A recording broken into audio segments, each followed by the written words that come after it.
Hey guys, आप सबका स्वागत है मेरी न्यू और एक्साइटिंग वीडियो में। चलिए आज का वीडियो चालू करते हैं। आज हम कंपेयर करेंगे Realme 5 और Redmi Note 8 के बारे में। दोनों 10,000 के नीचे आते हैं, दोनों बजट सेगमेंट में आते हैं और काफी बढ़िया फोन है। लेकिन दोनों में से बेटर कौन सा फोन होगा और आपको किस में पैसे इन्वेस्ट करने चाहिए, और इसी बारे में जानने के लिए आप मेरी वीडियो देखते रहिए। अगर मेरी वीडियो आपको पसंद आती है तो मेरे चैनल को जरूर सब्सक्राइब करेगा, वीडियो को लाइक करिएगा। चलिए कंपैरिजन चालू करते हैं। पहले कंपेयर करते हैं बिल्ड क्वालिटी। अगर आप Realme 5 में देखें तो आपको बिल्ड क्वालिटी काफी अच्छी मिलती है, लेकिन उसमें आपको प्लास्टिक बिल्ड क्वालिटी मिलती है पॉलीकार्बोनेट के साथ। उसी जगह के अगर हम Redmi में देखें तो आपको पीछे ग्लास बॉडी मिलती है जो काफी आपको प्रीमियम फील देगी हैंड में, और गोरिल्ला ग्लास 5 मिलता है तो आपको स्क्रैच रेजिस्टेंस और ड्रॉप रेजिस्टेंस भी काफी अच्छा मिलेगा। तो बिल्ड क्वालिटी में पहला पॉइंट देना चाहूंगा Redmi को। इस बार मैंने कंपैरिजन में न्यू चीज इंक्लूड की है कि आपसे मैं पॉइंट्स देता जाऊंगा, जिसका बेटर होगा उसको ज्यादा पॉइंट्स मिलेंगे। तो आप देख सकते हैं कि मैं किसको पॉइंट्स ज्यादा दे रहा हूं और उसके अकॉर्डिंग मेरे लिए वो फोन ज्यादा बेटर होगा। तो यहाँ पे अभी मिला है Redmi को 1 पॉइंट और Realme 0 for build quality.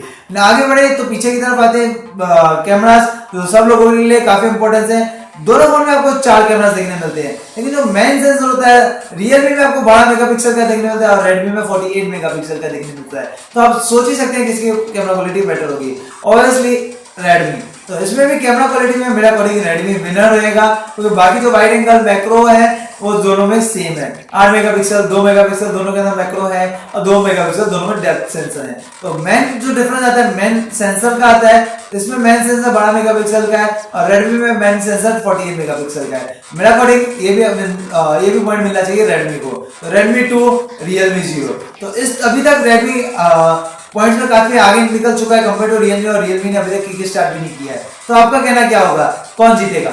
Video complete देखने से पहले नीचे कमेंट जरूर करें। नेक्स्ट पॉइंट अगर हम देखने जाएं तो आगे की तरफ आता है डिस्प्ले। आपको अगर Realme 5 में देखें तो आपको मिलती है 6.5 इंच की डिस्प्ले, लेकिन वो डिस्प्ले आती है HD प्लस में 720p, और वो बहुत बड़ी डिस्प्ले है 6.5 इंच। तो सारे पिक्सल उसमें स्ट्रेच हो जाते हैं, दूर दूर हो जाते हैं, तो आपको पिक्सल्स स्क्रीन में दिखने के चांसेस थोड़े बढ़ जाते हैं। दिखेंगे, मैं ऐसा नहीं कह रहा हूँ, लेकिन बहुत सारे कंटेंट में पिक्सल दिखने के चांसेस इंक्रीज हो जाते हैं। ऊपर से उनकी पीपीआई भी अराउंड 296 है। और अगर Redmi की बात करें तो उसमें आपको मिलती है 6.3 इंच की डिस्प्ले, लेकिन फुल HD प्लस के साथ आती है और पीपीआई भी 409 आता है। तो यहाँ डिस्प्ले भी बेटर है Redmi की। तो 3.2 Redmi, 0.2 Realme। अगर लास्ट देखें तो बेस वेरिएंट जो दोनों का आता है 10,000 का, इसमें आपको Realme में देखने मिलता है 3GB रैम और 32GB स्टोरेज।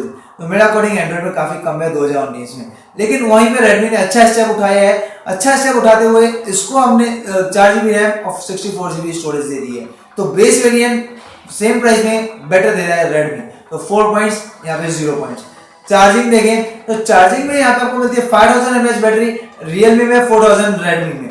लेकिन जो इंक्लूडिंग चार्जर आता है Realme का स्लो है, Redmi का फास्ट है। इसमें आपको 10 वॉट इंक्लूडिंग चार्जर मिलता है, इसमें 18 वॉट इंक्लूडिंग चार्जर मिलता है Redmi में। तो आप क्या प्रेफर करेंगे, बिगर बैटरी और फास्ट चार्जिंग? मैं होता तो मैं फास्ट चार्जिंग प्रेफर करता। इसके लिए मैं दोनों में किसी को पॉइंट नहीं देना चाहूंगा, मैं आपके ऊपर लीव करता हूं कि आप क्या ज्यादा प्रेफर करते हैं। मैं होता तो मैं प्रेफर करता फास्ट चार्जिंग, क्योंकि इमरजेंसी में कभी बाहर जाना होता तो बिगर बैटरी मेरा साथ नहीं देती, मेरा साथ देता फास्ट चार्जिंग। वो जल्दी मेरे फोन को चार्ज करके मेरे को रेडी कर पाता कि मैं बाहर जा पाऊं। तो यहाँ पे भी Redmi के पास 4 पॉइंट है, Realme के पास 0 पॉइंट है। तो आप इस तरीके से देख सकते हैं कि Redmi आगे निकल रहा है। अगर हम चार्जिंग स्पीड्स देखें तो Redmi की बेटर है, लेकिन जो मेन USB है इसमें आपको USB टाइप C मिलता है, इसमें USB टाइप माइक्रो USB मिलता है। तो इसमें भी बेटर है Redmi क्यों बेटर है, क्योंकि USB टाइप C एक फ्यूचर है। इसमें आपको इजीली हर एक चीज अवेलेबल हो जाएगी, वायर, चार्जर, सब चीज बेटर हो रही है USB टाइप C में, और वो एक फ्यूचरिस्टिक चीज है कंपेयर टू माइक्रो USB। तो इसमें भी मैं पॉइंट देना चाहूंगा Redmi को। तो Redmi अभी 5 पॉइंट्स पे है और Realme 0। तो आप देख ही सकते हैं Redmi ने काफी अच्छी लीड ले ली है कंपेयर टू Realme, अगर हम इस बजट सेगमेंट में देखना चाहें। मैं ये नहीं कहूंगा Realme बुरा है या Redmi बहुत ज्यादा अच्छा है, लेकिन अगर हम बहुत माइक्रो पिकिंग करें तो कौन से डिवाइस पे हमारे पैसे इन्वेस्ट करना बेटर है, तो मेरा अकॉर्डिंग इस समय Redmi आपके लिए राइट चॉइस रहेगा। Redmi Note 8 काफी अच्छा फोन है, मैं कहूंगा लास्ट ईयर का जो Redmi Note 7 Pro था उससे भी काफी बेटर है Redmi Note 8। तो अगर आपको अपने पैसे इन्वेस्ट करने हैं तो Redmi Note 8 मेरी तरफ से सजेशन रहेगा। अगर आपको मेरी वीडियो पसंद आई तो उसे लाइक करें, मेरे चैनल को जरूर सब्सक्राइब करें, अपने भाइयों के साथ, दोस्तों के साथ, फैमिली ग्रुप में मेरे वीडियो शेयर करें, और ऐसी वीडियो देखते रहने के लिए मेरे चैनल को सब्सक्राइब करें। अगली वीडियो तक के लिए बाय बाय, जय हिंद, वंदे मातरम।